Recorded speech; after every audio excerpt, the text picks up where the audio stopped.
Bye.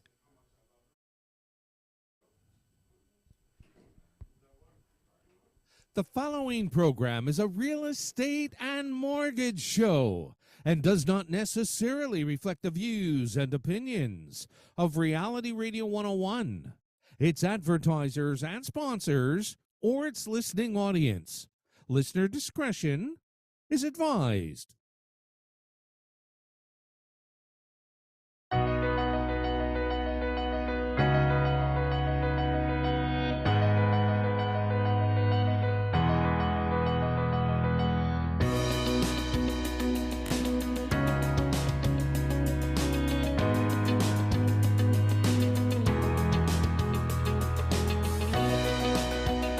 Good morning and welcome to Your Home, Your Money with your hosts Randy, Jackie, and Anthony right here on Reality Radio 101.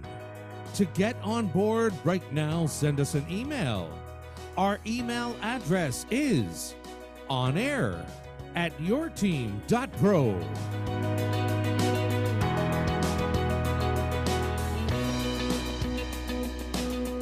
And now, ladies and gentlemen, right to your hosts of Your Home, Your Money, Randy, Jackie, and Anthony. Hello, y'all. Good morning. Whoa, that came on. Good morning to them. Did it? Hey, yep, we're good though. We're loud. Good morning. I see Anthony has a picture of snow up on his computer. Dude, It's coming. are you willing to snow? Hey, we're in Canada, so good snow today. 25 degrees Don't tomorrow. remind. It's so cold out there. What Yeah. is the temperature? Like, it's beyond cold this morning. It is cold. Definitely, it's cold. I'm going to tell you right now. Ooh, the weather person. It's supposed to snow like several centimeters today. For people who've been in like Canada 2 or for 3 like centimeters. 30, 40 years, you guys are pretty big whiners right now. Feels Aren't you- like... aren't you, where are you from? You're from... I'm from Newfoundland. Newfoundland, Is it- but is I've it- been here like 30-something Is it- years. is it colder in Newfoundland? Remember, I've Minus 40. So what are you crying about then? Because I've been here for 30 years, dude. My body's adjusted. I've rescued her from Newfoundland. That's what happened. Say, babes. It wasn't a rescue, because if I could live there, I would live there. Because it's beautiful. You could have lived there, No. but you can't leave your house in the winter in Newfoundland. Yes, you can. How do you get anywhere? You dig out? Skidoo. Okay. And people do, back home, you see, unlike here in Toronto, people actually shovel their neighbor's driveway, do all that kind of Because stuff. they can't do nothing else. They can't go to work. Are you sure They it's can't like that? do Because I think even in Toronto, 30, 40, 50, 60 years Oh, ago. it's like it. It's like it. It's like, honestly. But They- we get like they where get- the cars are covered over. The cars are covered, sometimes right up to the roof. You Yeah. get like, you can't get out, so you No, know. you can't. You have to wait for someone to shovel your shovel door. you So out. the big thing in Buffalo a few weeks ago was basically every year for you guys, what you're saying. Oh, yeah. Yeah. I remember in 95, my brother passed away, and we all went back because he wanted to be buried back home. And it was a record snowfall. I have a picture of my nephew up in a snowbank, and he's higher than my mom's house. That's how high the snow was. You're that- walking, like you're driving through tunnels of snow. Or it could mean that your mom's house was really small. Well, they are small people, so yeah. It's a normal house, normal one-story house, a bungalow. But anyways, with that note, I loved it. When we were going to school, we would miss like 4 or 5 days of school in a row because they couldn't clear roads. And that that could long. that could be the reason for No, your do accents. not. For the accents, right? The absence of the English classes and stuff. Okay, I am just joking for everyone out in Newfoundland that's listening in. It's just a joke. Maybe in poor taste, but I thought it was funny Very at the poor time. taste. It, Very, it, very it poor worked well taste. in my head. It worked very well I'm in my sure head. it did. I'm sure a lot of things work well. up Yeah, I there. was just going to say that, Anthony. A lot of things work well inside your head. Yeah, that's good. I'm going to take that as a compliment. You would. Yeah, you would find a way to twist that negative. it's a lot better than a lot of things in your head aren't working. All right, But it's a lot better than But that. you're saying they're working. We're not saying they're working. No, she said they're working. Inside your head. Right. Yeah. Yeah, she did say that. I heard it. Actually, we got that on No, record. what I said is a lot of ideas. You can't take it back. A lot of you can't, ideas you have can't in your clarify head are and you good can't to take be it back. in your head, but not out through your mouth. Oh, I see. So you're getting deeper now, and actually more insulting, really, quite Was it? frankly. You don't think what you said was insulting No, about English? it was and all funny. that, It was huh? funny. No. There's a difference. If there's any newfies listening, there's a can you nuance to please it, right? let me know? Email us and let me know if you thought his joke was funny. And on that note, you can email us at onair@yourteam.pro if you have any, I guess, discussions about Randy and Jackie, what they're talking about, or if you want or if you have any questions in the real estate market. So you can send us an email at onair@yourteam.pros, and we're also online now on YouTube. Search for @yourteampros, and you can put a face to the name. Yepers. So you know what? I want to get down to something. But we have emails, right? Yeah, one came in for sure That during said the about week. the videos. Oh, cool. Was that the only one that came in? Yeah. So Bill sent the email in yesterday. Actually, he said cool vids. Sorry, putting faces to your team. So basically, same thing I was just saying. Come check us out on YouTube. We have some the past shows, some shorts, different things to get you through some time if you like. Yeah, and you know what? We're going to really, one of our producers are getting us to really concentrate on the short videos as well. So we're going to be putting out a whole series of educational videos for the public. So hopefully you'll enjoy them. But you know, I really wanted to talk about the marketplace. So, but I need to know how much time I can devote Why don't to you it. take the time And to go talk through that. first? Let's do that, because what I have to say is probably more important than what you guys have to say, right? Definitely. Yeah, that's what I was It's thinking. in your head again, right? Yeah. In my head? Well, Jackie agreed. And so we got consensus. We got majority here. We have that context word again. You know, where are we? Let's just start right there. The marketplace in November, the Toronto Real Estate Board released the statistics. So let's get into what's going on in the GTA in Toronto and surrounding areas. Sales are down 49.4%. 49.4%, that's almost half. And so we've been talking this for a little while, nothing really surprising there. But at the same time, it may not be surprising. Can you please mute me? It may not be surprising because we've been having low sales since March, quite frankly. So we're talking about 50% less sales, pretty much. So between 45 and 50, roughly speaking. New listings are also down 11.6%. Now, that's really where our major concern really kind of is also, is because in order for what the Bank of Canada is looking for prices to really be reduced, what we're seeing is we're seeing new homeowners or homeowners not wanting to sell their property now. So and we're looking at 11% less. And remember, over last year, now remember last year we were having a problem as well. We were really low with inventory. And this year, there's even less inventory coming to the market. So sellers are definitely refraining from selling right now. And that's what we're sort of seeing on the market. The concern really becomes, how long can they do this for? That's really what the concern is. So Mike, just wanted to say that my screen, I'm actually on that that screen. So if you wanted to show it, you could. Can I interject here though? That's not what you kind of said. So you said the new listings are down overall, right? 11.6%. Yes. Yeah. But active listings overall are up. So yes. Yeah, almost 100%. Okay. Right. So, but which is really good that you bring that point up. Active listings are up 95.7%, which really is saying, hey, buyers have more choice, right? Yes, they have more choice than last year, but guess what their choice is full of? Crap. Well, I wouldn't say that. Then I would be saying all the inventory is crap. But it's full of home sellers that are trying to get prices that no longer exist, because the market has been coming down, and as the market has come down, they're trying to get, the month before and the month before and the month before that prices, so buyers are sort of saying, well, no, I'm not going to pay those kind of prices. Sorry. And so that inventory is sitting. So we're seeing, remember, sales are cut in half. So if sales are cut in half, then inventory is definitely growing. But new listings that are coming out are very, very low. Yeah. And that's where really the problem is. That's really what we look to, because you're always going to have a portion of the population, in this case, the sellers, who are a little disgruntled with the marketplace. I really don't blame them, especially since this is a government-induced, the government-induced assault on real estate, really.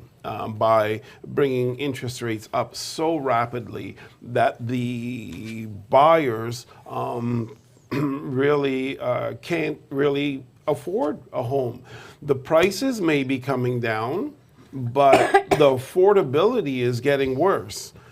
And so what we're really looking at in terms of that, and I've got a graph, but it won't work for the radio, and we're on radio. So what I'm going to do is I'm going to try to speak more from my head, but I will also show the graph if Mike is sharing my screen. So the average price is down 7.2%, and that is actually over last year. So what we're seeing, I believe, is the last 3 months in a row, we're actually doing an average price that's below last year.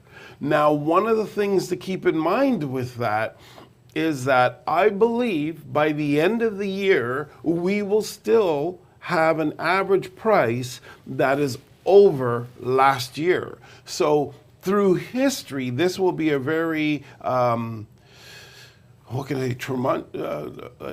traumatic time, really, honestly, with government policies. And we've certainly learned that it really doesn't matter what's happening in our economy. Our governments have full reign to do whatever they want. If they want to take money from the average person, which would be all the sellers, all the buyers, because sellers are getting less money and buyers are paying more monthly for all the homes, even the homes that they would have bought in February. Their monthly payments now are more than they would have been buying that high-priced home off of the seller in February. Now remember, one thing is, if you bought that high-priced home off of the seller in February, that money goes to the seller. But today you're buying a lower-priced home, which means that seller is not getting that money. Where's that money going? Well, now you're paying more money for the lower-priced home monthly, and that money's going all to the institutions. And so the government has this ability to take from the public and give to the institutions. And the reason why we're in this is because the government took from the public and gave to the institutions back then when they brought out all the bonds and did the whole bond swap thing with the banks and did what they call, really cute name, quantitative easing, which is really where you make the institutes much richer and you can flood the market with some money. And the good thing about the Bank of Canada, basically what their point of view being it being a good thing, is that they can go back and suck that money back out of the, because they're not printing the money, so it's not forever in circulation. They can do quantitative tightening and suck that money back out of the economy, and therefore we're sitting there playing musical chairs without chairs, and there's not enough money floating around, and a lot of people get hurt. And in the meanwhile, that as the government's raising the rates, the banks are making more money off of the quantitative easing that took place. So institutions are making more money, is the bottom line. Now, I'm not saying that the Bank of Canada or Tiff Macklin or whatever, that they're crooked and all this. It is all 100% legal. What I'm saying is it's actually unethical. It is an unethical move, and it was wrong at the time, and it's even worse now. And now, unfortunately, the Bank of Canada has no choice in how they have to deal with it. So all these things that we don't like that they're doing, they have to do. It's the right thing for them to do. The problem isn't, are they doing the right thing right now by basically bankrupting a portion of our population? Are they doing the right thing? Yes, they are. But why do they have to bankrupt a portion of our population? Sellers who need to get out of the market because that was their retirement and so they were hoping for that money. No, they've sucked that into the institutions. Why do they have to do this? Because they did the quantitative easing the way they did it. And therefore now we are here with high inflation, and this is their only way to combat, the only tool they have to combat the high inflation is to continuously raise these rates and destroy industries that are dependent on rates. And so that's really kind of what's sort of happening. This is why the drag on price, on home prices, is happening now below last year. Now, I do want to say it is a little bit of a coincidence that March was a month where the market was already had enough and it had boiled to its tip. And so we were already going to see adjustments within the marketplace on pricing. It was happening naturally. Unfortunately, the Bank of Canada came and gaslit the situation. And sort of that's where we are right now. Now, one other thing is that even though we're there, the market has been really resilient in comparison to the pressures that are in the marketplace. And so what I mean by that is that the prices are coming down slower than the rates are going up. And that's why buyers are paying more for their homes than they were before when the prices were higher with the lower rates. Now, I made this graph that I am actually kind of in love with, and the reason being is because the graph really clearly shows this year what happened to the average price. It shows how it dipped, where it flatlined. It started flatlining in July. And so we started with 1.2 in January. $1.2 million was the average price for a home, and that grew in February to 1.3 million, actually 1.334 million as an average price. So in 1 month you saw $100,000 increase in the average price. That's insane. We don't want a marketplace like that where homeowners are making $100,000 in a month. That just doesn't make sense. It's not good for anyone. Very few people would be able to buy homes under these conditions. So that's why I'm imagining that was the peak of our marketplace, and it was climbing prior to January, but that was the peak of the market, and I think that's why buyers then just said, forget about this, we're not dealing with this. 40 of us have to go in and fight for a house, and 39 of us lose, and we're bidding that house up to and they just cut it off. Then the bank started with the increases in March, did a 25% increase, dropped the price down from 1.334 to 1.298. So a little bit of a decline to 1.251. And then it kept declining from the 1.3 in February down to the 1.073. So almost a 30% decline in the marketplace. But all the while, the interest rates went from 0.25 to today 4.25. So 4% increase which is just massive. So what happened? So what we did is with this graph is we took the actual bank rate, the Bank of Canada rate, and the rate increases that they did this year, plopped them in the months that they belong in, and we took the average price on the Toronto Real Estate Board and created that graph. And then we did each month,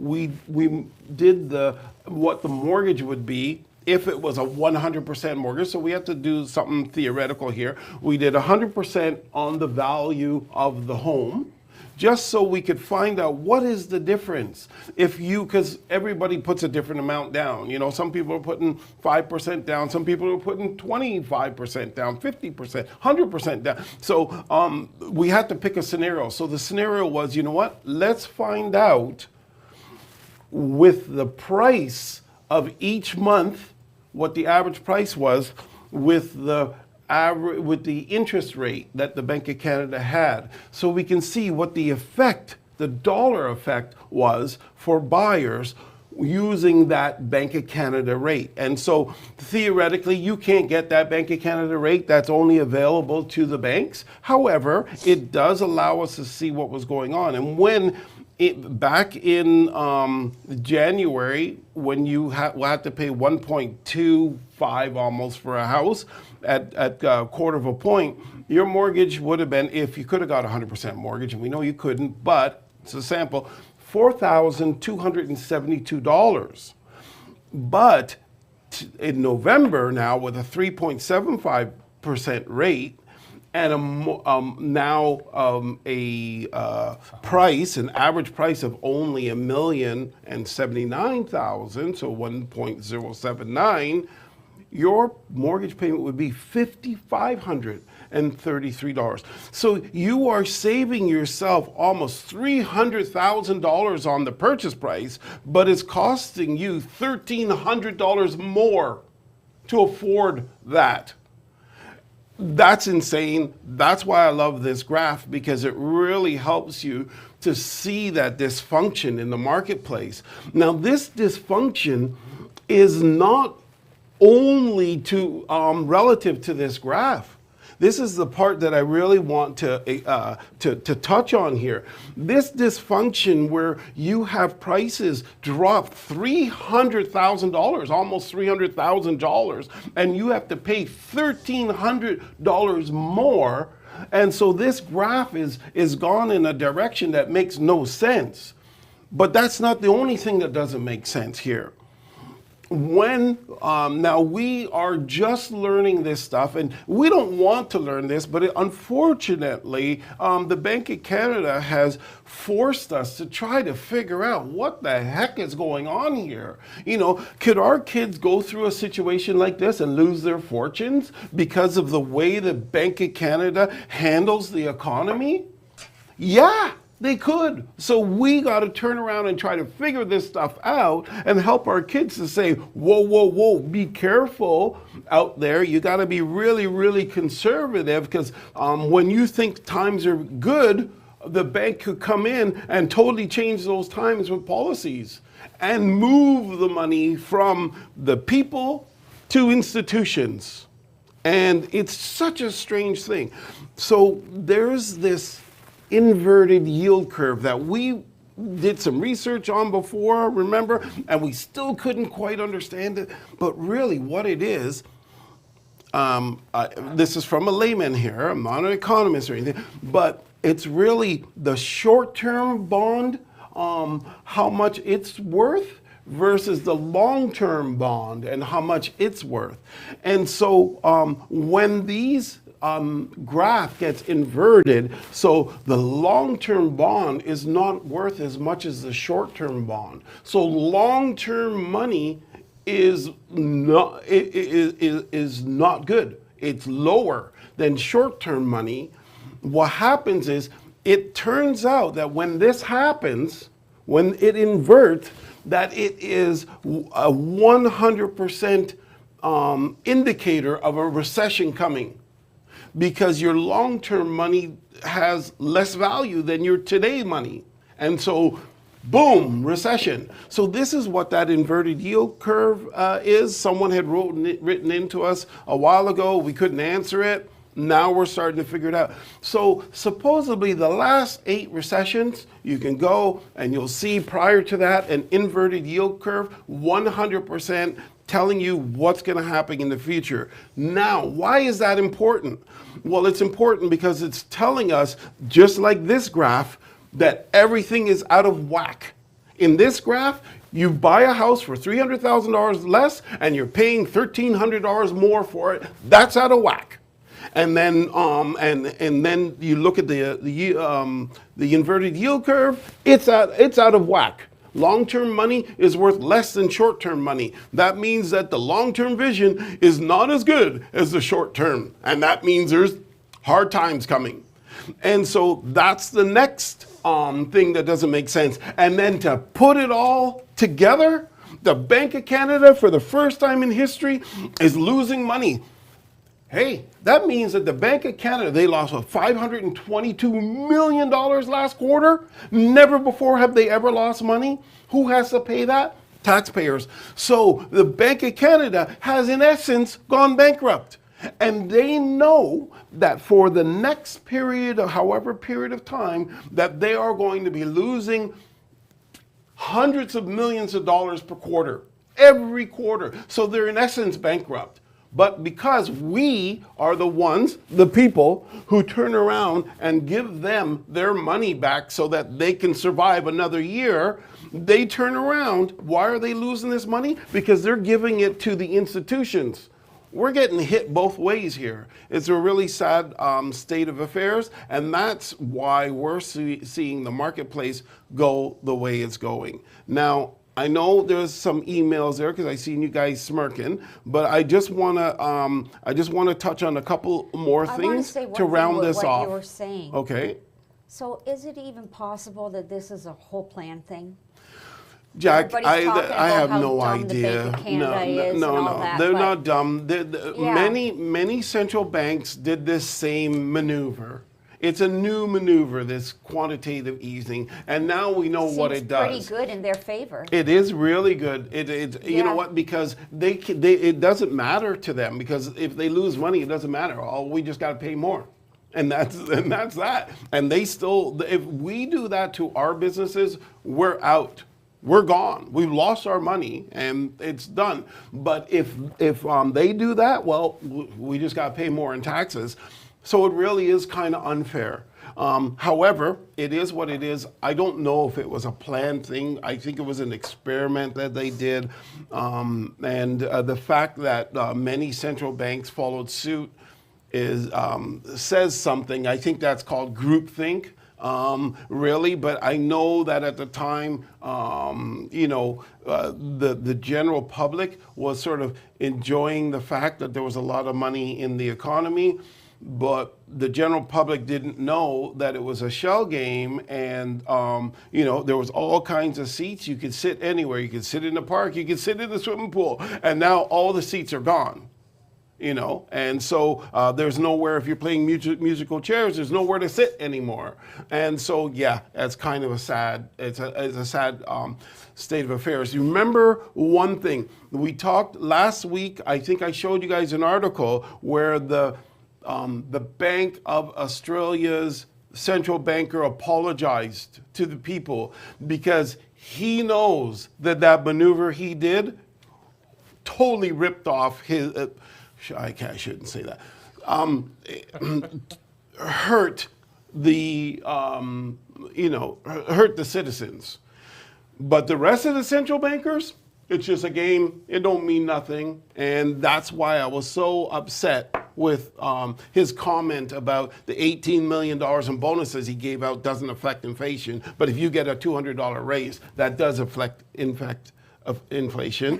And because the fact that Anthony and another one of my friends were supporting the Bank of Canada's theory to a degree, I created a dartboard with their pictures on it, and I was throwing axes at it. I wasn't I wasn't for or against anything. I never said you were for it. You were supporting the theory. No, I wasn't supporting the theory. Because you were saying that those people getting $18 million weren't spending it like the people getting the $200, right? Me being a math guy, I go off of the numbers.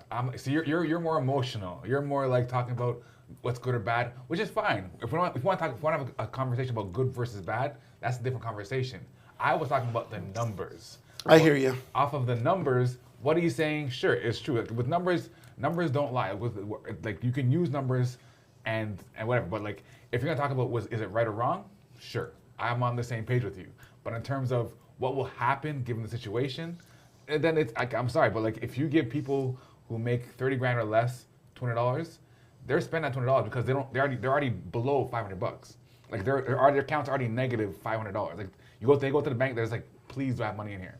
Versus this millionaire, yeah, he's gonna spend some of it, but he's not gonna spend. If you give him $1 million, he might spend half of it, maybe. Probably not. Probably not. But I'm just saying, I'm giving Randy the benefit. I know. I hear you, and I understand. I really do. He's investing that money. My problem is that I'm already, as you say, emotional about the fact that I'm curious to see that part of you. pulled this maneuver and really pulled the wool over on our eyes. And we still have, everybody's out there, oh, that's the government, no this, no that. And it means nothing. The gig is up. We're all figuring it out now. We're all learning things that we never wanted ever to learn. And we're trying to figure out what the heck is going on so this doesn't happen again. And I would like to have seen an apology. I really would. Because what you did was wrong, and you're still defending it, and then you throw salt to injury where you make an announcement that the company shouldn't be giving raises or anything like that because the food costs are more expensive, gas costs are more expensive, the people can't even afford to go into work, but don't give them raises. But my $18 million in bonuses that I gave out, those aren't affecting inflation. I really don't care what logic you give. I just don't like it. So I apologize for being emotional about that, but I'm not jumping off of that bandwagon, and it's probably because I'm emotional about it. But I appreciate, and if he came out with an apology, I would probably change my tune. But the fact that he dug it in and said, no, that doesn't affect, after you made that announcement, sorry, man, I'm done. I've had too much. That's my opinion. So going back to this, now we find out. Now, remember, this game now starts, we're in this game at this point now, okay? So I consider it a game, a board game, and we're now having to start to rely on what the Bank of Canada's policies are. So now we're digging into why they have these policies, okay? That's what we're doing because we're trying to figure this damn thing out. So we find out that the 2% goal was where it came from, and it came from New Zealand finance minister who casually made a remark during an interview. When was it? A few years ago. What was it? Back in '96, I think. In 1996. It's not a few years ago. That's a while ago. Well, it's just a few years ago to me. And in 88, which would have been when I joined the real estate board. So that's Were you born then? so that's where the 2% figure came from. He just casually made a statement on TV, and he just kind of made up the number because they were trying to do a policy. So they wanted to say, and the policy figures were really broad, and they didn't specify anything. So the reporters were nailing him on a number. No, if you're going to make this policy, do you have a number target? He said 2%. And so that was how it came out. Then after that, the Bank of England supported that, and then it became supported throughout the central banks. So that's how casually the 2% came in. Why am I talking about this? Because right now we are aggressively, remember, at a time of high inflation, we are increasing interest rates, and we need to suck the money out of the system. We need to bankrupt us, so we can't afford to buy anything, so we'll have a downward pressure on supply. I understand that. I don't like it, but I understand it, and I understand that's what the Bank of Canada has to do. However, I don't think that they need to be fixed to this 2% number. This is the thing. And here's the thing. This is one thing that's confusing to me, and maybe some of you people can write in and explain it to me. We are saying that we want to bring it from this now 6 point something percent. Is it 6 point something percent? Let me inflation for last month 6.9%. So we want to move from the 6.9% down to 2%, and we can't do it because domestically we don't have the control to do that. But nonetheless, when people are hurting because prices have gone up so much, and they're saying it's 6.9%, and there is not a person in Canada that feels 6.9% increase. We're all feeling much more, and they're saying it's 6.9. They want to get it down to 2, and so what they're going to do is they're going to raise the cost of money. So you got inflation raising, which is hurting us, and now you're going to raise the cost of money to add more pain. And I know it's whole theory that goes back to their books and all that stuff, but to me, it's very, very insensitive. And I think that we need to flex on this 2%. I think we really need to before we bankrupt too many people. I'll try to shorten the end of this, which is basically 40. Here is an article by who cares who it was by, but it's an article, and it says that basically the nuts and bolts of it is there's a bank an investment firm that does mortgages. And they have $2.8 billion invested in 134 mortgages as of the end of June. But they have, believe this or not, borrowers have stopped making interest payments. 40% of their borrowers have stopped making interest payments. 40 flippin' percent. The national, and here's another article here. The National Bank has actually abolished the portability of their mortgages. It's another article here. And what does that really mean? That means that the low interest payment that they have, you want to take that to the next home that you're buying because it's one of the privileges inside your mortgage. But the National Bank is saying, nope, sorry, no more portability. Okay. You can't take it with you. You got to get a new mortgage at a higher rate. Absolutely ignorant, but unfortunately, that is that. Is that legal? If it's I have no. I'm just doing articles right now. And so before you get off the article, the last you one. said they're not paying interest, so they're only paying. No, I didn't say they're not paying interest. Oh no, I did the 2 articles ago. Okay, yeah. So they're not paying principal, you mean? They're not. No, it says here. If they're making a payment, it would be going just to interest then, no? Romspen managing partner Derek Jenkin said that the share of borrowers that stopped making interest payments was approximately 40%.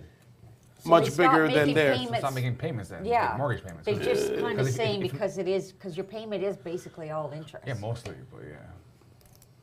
So how would you just make principal payments? Think about it though, like people that are self-employed, like just look at realtors. Like how many of us are there in the GTA? 80,000 or more? Yeah, and they said that the average is the income for realtors have went down 45%. Of course. So there's less. There's also other people that are self-employed that rely on maybe sometimes the Yep. services of realtors that come realtors. along, right? Yeah. Like the stage Yeah. and the websites and all that, then they have to be gone down as well. Yep. So, like, how are you paying your bills? Right? Yep, I agree. If you're making no money, how are you paying your bills? It's tough.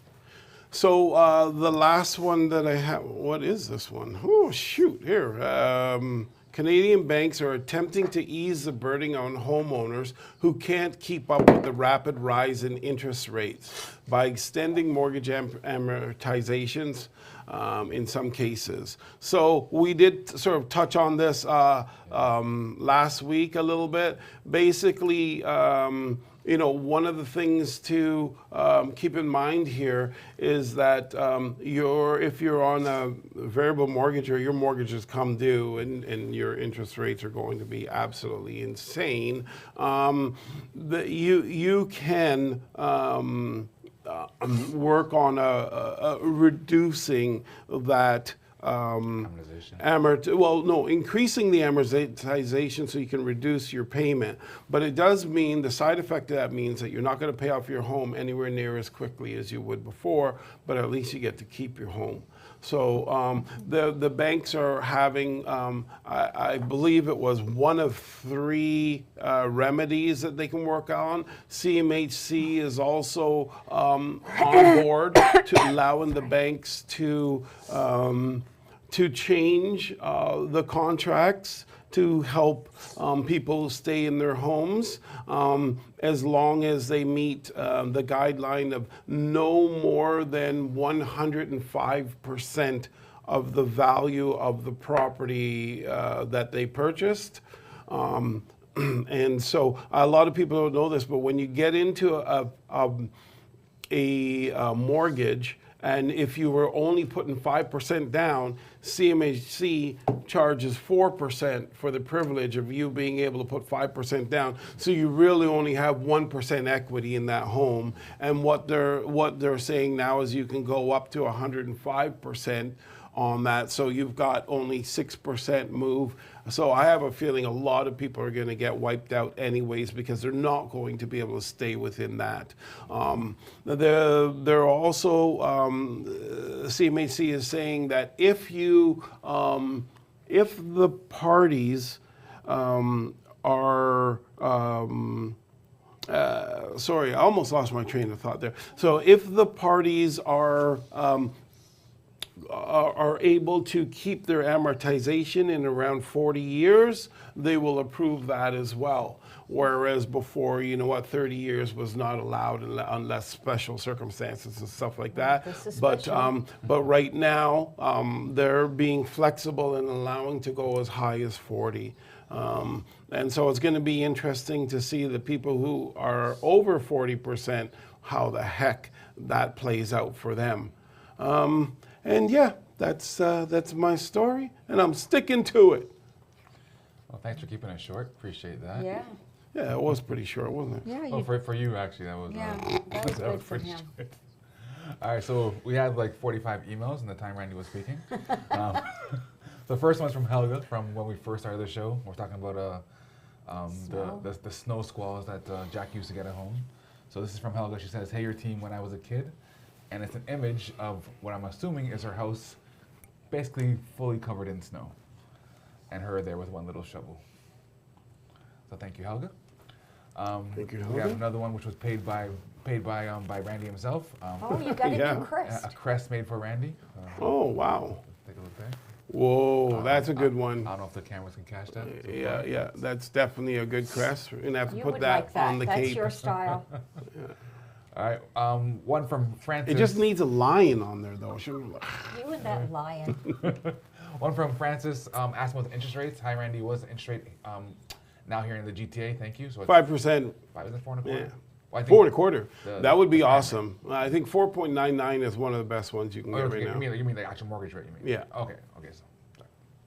Oh, I see. Yeah, Yeah. Bank of Canada's overnight rate is 4 1/4. If that was a question, Okay. if Really you're asking specified. what you can get around 5% mortgage, depending on your situation, what bank you're with, and yada yada yada. We got one from Catherine. Catherine says, "My bank poem." So I'll try to read this one slowly. So, hello, your team. My poem about banks. Banks are bad. They make me mad. They have forms that are too complex. They charge too much for bank checks. They don't care about little accounts. They're only after huge amounts. Their queues are long, their horns short, their hours short, and they provide awful phone support. They will F you when they can because you are a little man. That is a good poem. She's got some rhyming going there, and wow. Thank you, Karen. Catherine. Yeah, that was really good. I would have failed that class if I had to write that in school, but that was impressive. Yeah. All right, from Tommy. Tommy says, thank you. Hello, real estate. Thanks for explaining all of this to us. Most real estate agents would not take the time to do so. We love your honesty and transparency. What balls?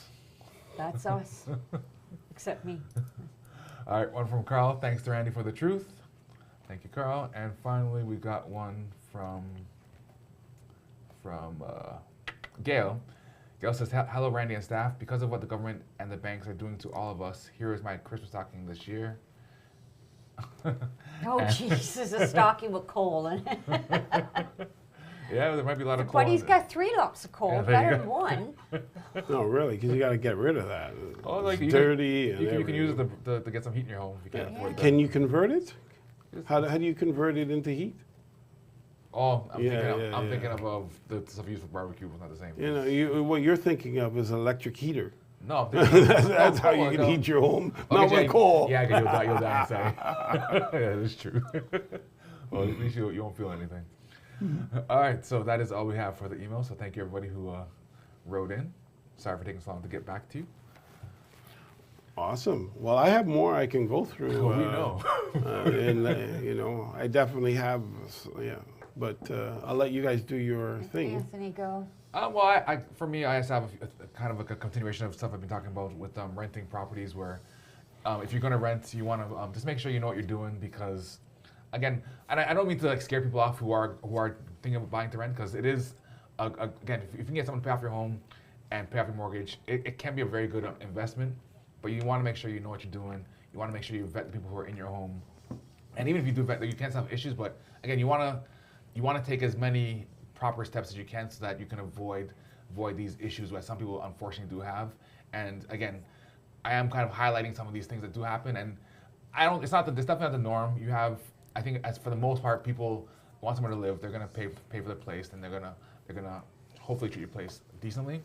But again, this article I found was a man in London who purchased a home, and he purchased it with the intention of moving in a bit later, but I think he has something to do with the job because he was waiting for something to happen. So he had a 6-month lease on the property.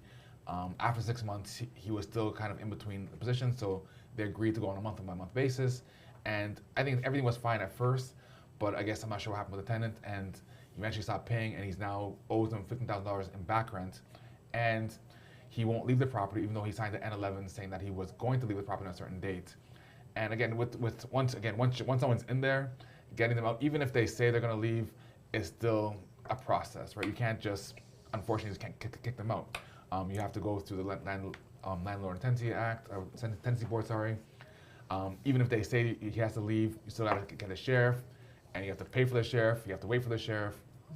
So, and right now, because of all the issues we had with COVID and basically the prohibition on kicking people out and making people pay rent and all these different things, it's a huge backup or a backlog, right? So unfortunately for this gentleman, he is right now fighting back and forth trying to get this person out and basically paying a mortgage that he can't afford because he has to also pay rent for where he's living, and he's not collecting them.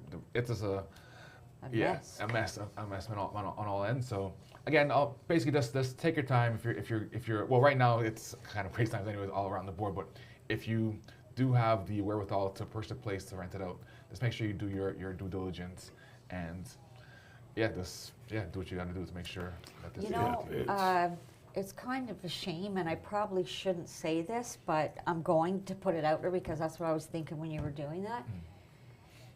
Even the most good intent from people these days, from good, honest people, they can't afford to move if they've been renting in a place for 3-4 years because their rent is doubled. I mean, this person, he should be paying the rent at least because he's there, right? But getting somebody out could be hard because even for them finding a place, it's not easy. I mean, I was out with our niece for about 3 weeks trying to get her a place, and unfortunately, every place they came back no. They asked for her ID when I mean, one place told her, yep, everything looks good, you know, everything is great, just send me your ID. She sent the ID, and all of a sudden the place wasn't for That's her. because she's black. Put it out there. Yeah, she's black, okay, and Excellent I've had credit, great job. $30,000 in the I bank. think She's like it's pretty good for 23 a years young- old. Very responsible young Very lady. responsible young lady. Excellent everything. Her paperwork, and the only place that I was able to get her in the end, and funny enough, these people didn't even ask for the ID. The deal is done. She's moving in February. They still haven't asked for her ID. What do they need ID for, though? So they can tell what this is race you yeah, are. This I is know why they want it, but I'm saying, yeah. like, This is and this we is can't do anything about it well. because We reported this legally, years yeah. ago when we first saw it happen. We had a young black lady that needed a place. Yeah. She had incredible, like probably the best credit I've. It was ridiculous. It was in the high. It was not high eights. It was over 8. Something like it was something really stupid Yeah. that I've never really seen before. I was like, this girl's good. She had 2 jobs. She worked hard, and as soon as they see her driver's license, we always try to follow up. Like, what is the reason why you refused her? Most of the time, they won't tell won't you. even, yeah. But one lady made the mistake of saying, "Well, we didn't believe her jobs." Well, you don't believe it, so you think that she's doing fraud. Well, that's a different thing. Why don't we raise that problem? You know, because if that's the case, you know, we don't want to be putting her anywhere if she's doing fraud. So, but really, it wasn't that. It's seeing that it's a black person on it. So we called into the Toronto Real Estate Board and asked, you know, what is this whole new thing that they're doing? Because it just started, I don't know, 5-6 years ago or something like that. That they're doing where you have to show your driver's license. This is picture ID. This is profiling. This should be not. This shouldn't be allowed. If you want the ID, fine. After you've decided if you're accepting them and you got the paperwork, then the clause saying, you know what, you have to give your ID. So you're making sure that that person is what. But not before. This is this and it's here required. and a lot you of know. them says it's required to be attached to the offer. Yes, and it's a very wrong thing. And here's one other thing I want to point out is people will think that it might be that is white people are doing this. No. It is not. It is not white. The white people actually are very nice But you and don't have to sensitive, say who's and doing it's it. not black people doing it either. It is. Stop there. Don't- Stop there. There's 2 nationalities that Stop are doing it. there. Stop there. All right, but I'm just saying we should put it out Because what you're saying, the place I got her, I know that, but that was a rarity, and you well, you experienced like can't say 5. what you're going to say. Okay, well, so we won't talk about what nationalities are actually doing Thank this. you. But Yeah, that might be a good idea. Jackie saved the day on that one. I don't need more legal fees. Yes. you Gary, guys, the you guys producer, are weak. is talking You- in her ear, and he's saying, You "Listen guys to are me." weak. Okay, let's move on. Let's move on. All right, well, I have another one in Yeah, terms this of renting one's properties. interesting. So, I don't know if you ever rent a property, but like when you rent a property, sometimes you'll put an agreement in your lease saying that you have to cut the grass or you have to shovel the snow, and these other things. And there was an issue with someone who wanted to rent a property, and this clause was in the agreement. However, this person had a disability, and he wouldn't be able to. And I guess apparently the owner didn't want to rent it to him because of that. And he went to the tribunal, and basically the tribunal said it's basically discrimination. Yeah. You can't do that. So I don't know. I personally, like, I used to rent, and I kind of said that you have to shovel your snow as well, right? So, but apparently you can't really put that clause. You can put the clause in, but it's not really enforceable. It's one of those clauses. It's like having no pets. Exactly, right? Like So- not allowed to smoke in your unit. Those are all clauses you can put in, Yeah. but they don't have to Yeah, follow they them. mean nothing. It's like, yeah. So I don't know. I guess my question to you guys is, like, when you guys have rented before, have you guys had those clauses in, or did you guys expect them to take care of the property in terms of doing this, Yeah. showing the Yep. snow? Yeah. And if they don't, who's liable? Like if something happens. The landlord. I guess from this, it's the landlord. It's the landlord that's But I liable. do know some people just hire a company Yeah. and do it like some landlords do. But I wouldn't think that because of the, Like the mortgage versus rent right now. Like when I was renting, I didn't know you. Like I had these clauses in, or I expect them to do it as well. Yeah. Yeah. And I don't know. To me, it's Why am I, if I don't live there, going Yeah. to leave my house, Yeah, that's wherever I live, to go to my investment property to shovel your snow? Like it just, like if you owned a house, you'd have to do it. like the sidewalk. I can maybe, I guess, see kind of whatever maybe, but like can the tenants like make you come and shovel their driveway? Like let's say you're on a property where there's no sidewalk, it's this driveway. If they slip in the driveway, can they sue you?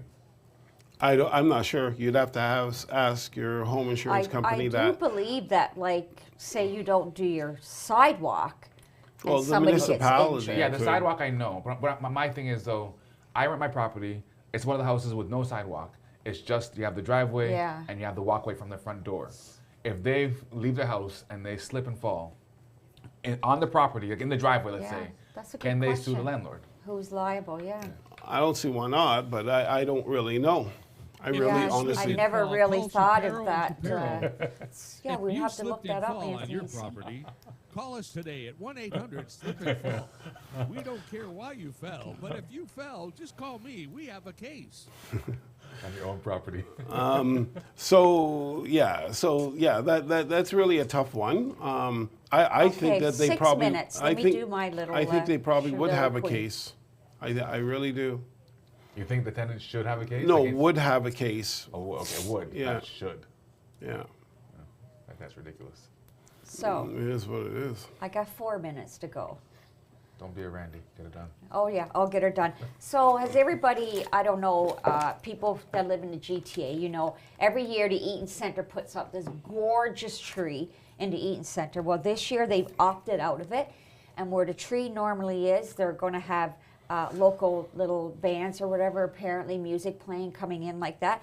So one of our really nice celebrities that is Canadian, Drake has put up a tree, apparently, that's bigger than 108 foot tall, like feet, which apparently is compatible to the one that was in Eaton Center in front of his home on the bridle path, which for people who live in Toronto, you know, the bridle path's for the wealthy people.